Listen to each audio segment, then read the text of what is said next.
Hello guys, welcome to my channel. In this video I will show you how to change guided to more advanced standard menu on Canon M50. So first push the menu button and now navigate to last setting, display level settings. In this menu you can use buttons or touch screen or also this scroll wheel. So I will use touch screen now. So tap on display level settings, tap on OK.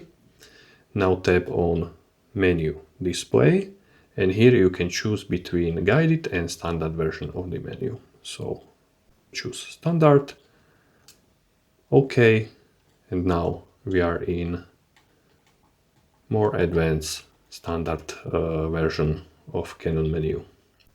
If you want to go back, just tap on this fourth icon here, tap on menu display and change it to guided and tap OK, and we are back. And that's all. Thank you for watching. If you like this video, thumbs up, and for more videos like this, consider subscribing. Bye.